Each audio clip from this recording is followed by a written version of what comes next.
Você começou a estudar para o exame de suficiência com aquele cursinho cheio de videoaulas, 200, 300 horas de aula. Ou então você tem acompanhado lives ou aulas aleatórias de assuntos que vão cair no exame de suficiência.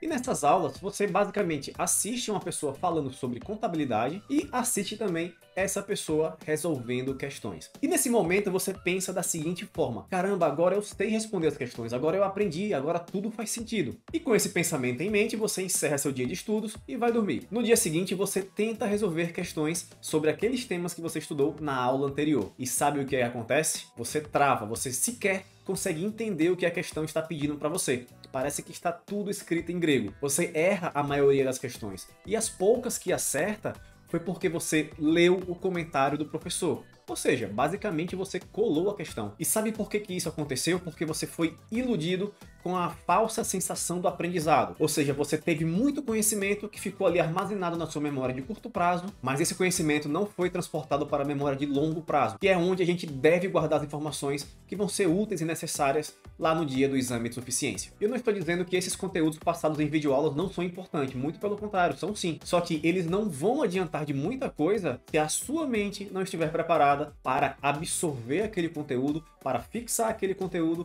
e para lembrar do conteúdo no dia da prova. E é isso que essas videoaulas escondem. Elas trazem muito conhecimento que vai ficar fixado apenas na sua memória de curto prazo e logo vai ser esquecido, e não ensinam efetivamente a você como lidar com toda aquela informação, como armazenar na memória de longo prazo e como recuperar essa memória lá no dia do exame de suficiência. E provavelmente esse é o principal motivo de você não ter passado ainda no exame de suficiência. Talvez você esteja na segunda ou terceira renovação desse cursinho que traz para vocês milhares, centenas de horas de aulas, sem efetivamente mostrar como você vai fazer para fixar, guardar e lembrar desse conteúdo no dia da prova. Basicamente você está dentro do ciclo da reprovação. Você assiste o vídeo aula, não consegue fazer o que é necessário para guardar aquele conteúdo, para fixar aquele conteúdo, vai para a prova, reprova porque você não guardou a maioria dos conteúdos e o do que você guardou você não conseguiu recuperar e acredita que precisa de mais videoaulas para ser aprovado, né? Você entrou no ciclo da reprovação e do auto-engano. Como é que eu preparo a minha mente para absorver todo esse conteúdo para que eu fixe, entenda e lembre lá no dia da prova?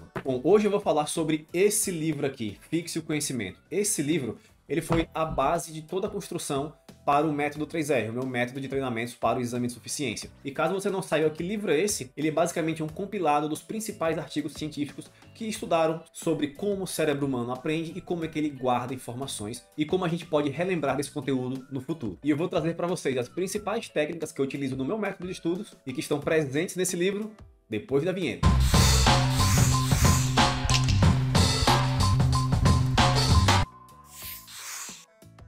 E caso você não me conheça ainda, eu sou Felipe Nunes, especialista em aprovação tanto no exame de suficiência quanto em concursos públicos para contadores. A primeira coisa a ser dita é a seguinte: não tem problema se você vem estudando de forma errada, né? E isso acontece porque o nosso sistema educacional não nos ensina a estudar da forma correta. Basicamente, eles ensinam você a apenas repetir conceitos que estão ali dentro de um livro, né? Você vira apenas um mero repetidor de palavras, sem basicamente entender o que está repetindo e sem fixar e aprender o que aquele conceito efetivamente quer dizer. E para a gente começar a falar sobre aprender a aprender, tenha em mente a primeira coisa: estudar, aprender, reter informação requer esforço. Não é uma atividade passiva. É uma atividade ativa, onde você tem que buscar o conhecimento, você tem que fazer esforço. Veja o exemplo de duas formas de trabalhar. Quando você fica parado apenas assistindo alguém falar sobre contabilidade ou resolver questões, qual que é o esforço que você coloca nisso? Basicamente zero. Você apenas precisa ficar sentado e respirando enquanto alguém fala para você alguma coisa. Você não colocou esforço naquela atividade. Mas se você lê uma apostila, se você resume essa apostila com suas próprias palavras, se você faz questões, resolve muitas questões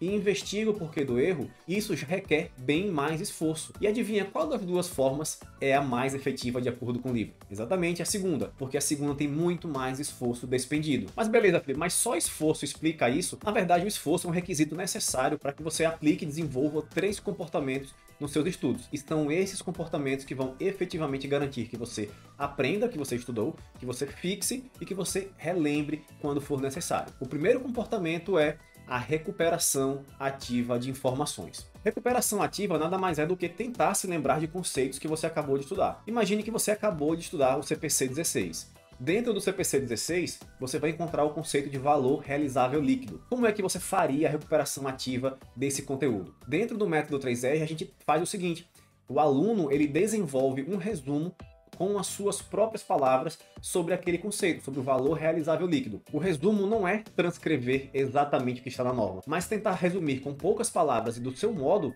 o que aquele conceito quer dizer. Ninguém consegue escrever sobre algo que não aprendeu. Imagina você dar uma aula sobre um assunto que você não sabe, que você não aprendeu. Não vai rolar, não vai acontecer. Então, para você fazer um resumo com suas próprias palavras, você primeiro precisa aprender aquele assunto. E o segundo ponto é, quando você transforma aquele conceito que está lá na norma em um conceito que foi escrito com suas próprias palavras, isso vai trazer mais familiaridade a você. Porque no momento que você faz o resumo com suas palavras, você vai usar exemplos próximos, exemplos familiares.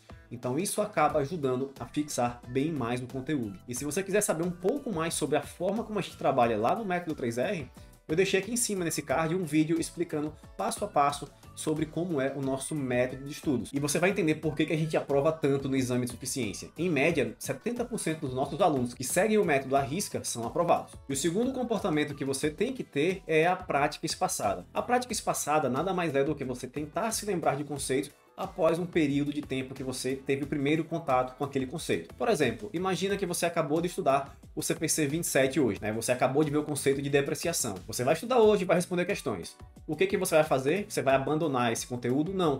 Daqui a 3, 4, 5 dias, você vai rever esse conteúdo. Você vai puxar da sua memória os conceitos de depreciação, de vida útil, de valor depreciável. Você vai fazer um exercício prático mental de recuperar aquela informação que você obteve no estudo do CPC 27. E isso você faz não apenas uma vez, mas várias vezes até o dia da sua prova. A prática espaçada ela já foi objeto de estudos científicos, por exemplo, como esse daqui que está passando na sua tela. E não apenas esse estudo, mas vários outros confirmaram que a prática espaçada traz sim uma aprendizagem bem mais duradoura, bem mais perene. E como é que a gente aplica essa prática espaçada no estudo para o exame de suficiência? Bom, dentro do método 3R eu sempre falo, todo final de semana você deve revisar o conteúdo acumulado até aquele dia. Por exemplo, na primeira semana, no final de semana você vai revisar o conteúdo da primeira semana. Na segunda semana, o que é que você vai revisar?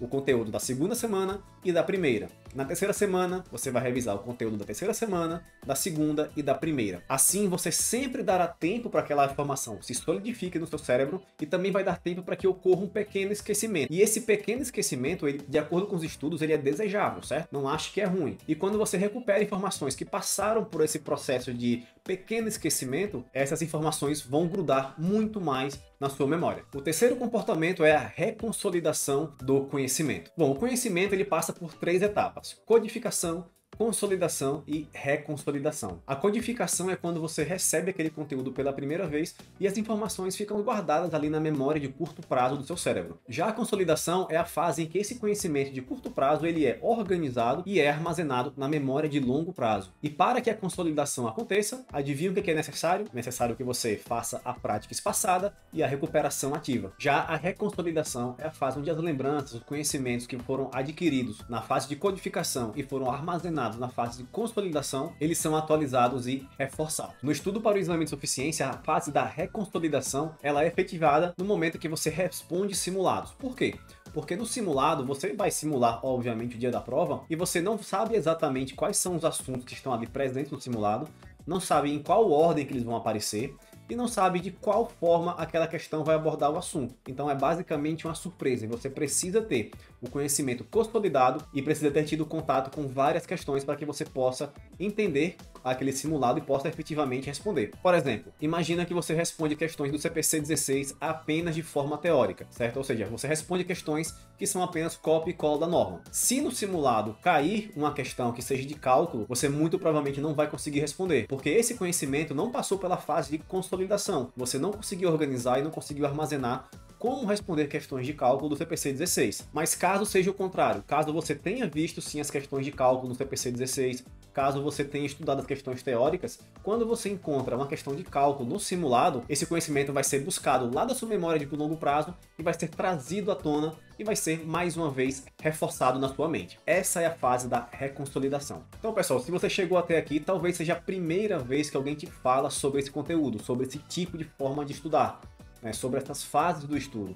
Talvez você nunca tenha ouvido falar sobre codificação, sobre recuperação ativa, sobre prática espaçada. Talvez seja a sua primeira vez. E eu entendo perfeitamente, você não é culpado disso, né? A escola não nos ensina a estudar. Na faculdade é a mesma coisa. E os cursinhos com milhares de videoaulas também. Nenhum deles está preocupado em te mostrar qual o jeito correto de estudar para que você aprenda o conteúdo, para que você fixe esse conhecimento e para que você lembre lá no dia da prova. E é por isso que eu estou trazendo o conhecimento desse livro aplicado ao exame de suficiência. E caso você queira conhecer um pouco mais sobre o nosso método de estudos, que é construído com base totalmente nesse livro, eu recomendo você clicar nesse card aqui acima e assistir o vídeo onde eu explico exatamente a forma como a gente trabalha. Então, pessoal, como eu sempre digo, até a aprovação!